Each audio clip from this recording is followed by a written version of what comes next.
नमस्कार। टुडे हिमाचल में आपका बहुत बहुत स्वागत है। मैं हूं आपके साथ भावना रेनॉल्ड और चलिए देखते हैं शाम की बड़ी खबरों को फटाफट। बीड़ बिलिंग में 2 अक्टूबर से उड़ान भरेंगे पैराग्लाइडर पायलट। पैराग्लाइडिंग के लिए विश्व प्रसिद्ध बीड़ बिलिंग घाटी में मौसम की बेरुखी के चलते विदेशी पायलटों ने अब तक घाटी में दस्तक देने से परहेज किया है। 15 सितंबर के बाद से बिलिंग से नियमित तौर पर उड़ानें हो रही है, लेकिन विदेशी पायलटों ने बीड़ बिलिंग का रुख नहीं किया है। पिछले 2 दिन में 3-4 विदेशी पायलट बीड़ पहुंचे हैं, जबकि 2 अक्टूबर से बड़ी संख्या में विदेशी पायलटों के बीड़ में आने की उम्मीद है। माना जा रहा है कि विदेशी पायलट मौसम के उड़ानों के अनुकूल होने पर ही बीड़ का रुख करते हैं।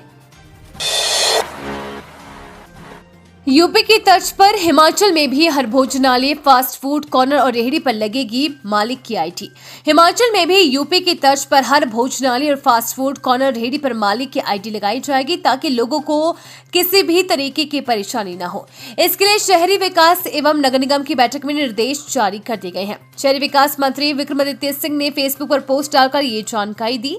साथ ही उन्होंने उत्तर प्रदेश के मुख्यमंत्री योगी आदित्यनाथ की ओर से इस संबंध में लिए गए फैसले की खबर भी पोस्ट की है। गौरतलब है कि मंगलवार को मुख्यमंत्री योगी आदित्यनाथ ने खान पान की वस्तु में मानव अपशिष्ट और गंदी चीजों की मिलावट करने वालों के खिलाफ कठोरतम कार्रवाई के निर्देश दिए थे।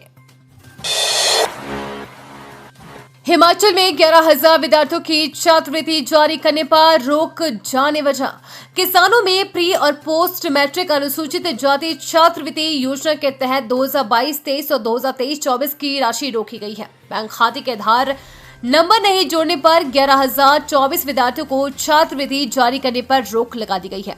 उच्च शिक्षा निदेशालय ने राशि जमा करवाने और जारी करवाने के लिए आधार नंबर को बैंक खातों से जुड़वाने के लिए अंतिम मौका देते हुए 3 माह की मोहलत दी है।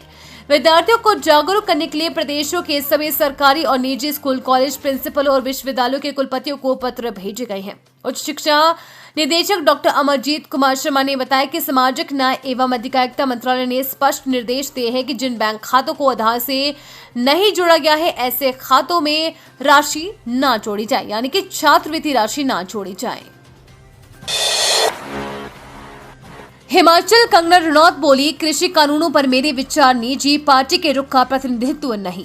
वर्ष 2021 में निरस्त किए गए कृषि कानूनों को वापस लाने संबंधी अपनी टिप्पणी को लेकर आलोचनाओं का सामना कर रही भाजपा सांसद कंगना रनौत ने बुधवार को कहा कि विवादास्पद कानूनों पर उनके विचार निजी हैं और पार्टी के रुख का प्रतिनिधित्व नहीं करते हैं। वहीं हिमाचल प्रदेश भाजपा ने भी मंडी सांसद के बयान से दूरी बना ली है। एक्स पर एक पोस्ट में कंगना ने लिखा, किसान कानूनों पर मेरे विचार व्यक्तिगत हैं और वे उन विधेयकों पर पार्टी के रुख का प्रतिनिधित्व नहीं करते हैं। मंगलवार को मंडी जिले में एक कार्यक्रम में बोलते हुए कंगना ने कहा था कि 3 कृषि कानूनों का विरोध केवल कुछ राज्यों में हुआ है।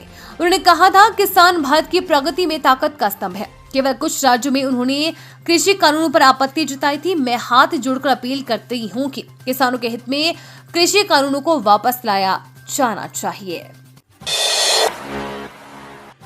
धर्मशाला में 36 साल बाद 32 डिग्री पहुंचा पारा, पहाड़ों में भी उमस, 2 दिन बारिश का येलो अलर्ट। हिमाचल प्रदेश में बारिश का दौर थमते ही बड़ी उमस के बीच मंगलवार को सितंबर में धर्मशाला में 36 साल बाद अधिकतम पारा 32 डिग्री सेल्सियस रिकॉर्ड हुआ। 4 साल बाद ऊना में भी अधिकतम तापमान 38 डिग्री दर्ज हुआ। राजधानी शिमला और कांगड़ा में भी उमस पसीने छुड़ा रही है। शिमला में लगातार दूसरे दिन पारा 28 और कांगड़ा में 35 डिग्री रहा। मंगलवार को प्रदेश के 17 क्षेत्रों में अधिकतम तापमान 30 डिग्री से अधिक दर्ज हुआ। बुधवार को भी प्रदेश के अधिकांश क्षेत्रों में मौसम साफ रहने का पूर्वानुमान है। 26 और 27 सितंबर को बारिश का येलो अलर्ट जारी हुआ है। बच्चा गोद देने के नाम पर ठगी आरोपी ने दंपति से लिए एडवांस 50,000 रुपए।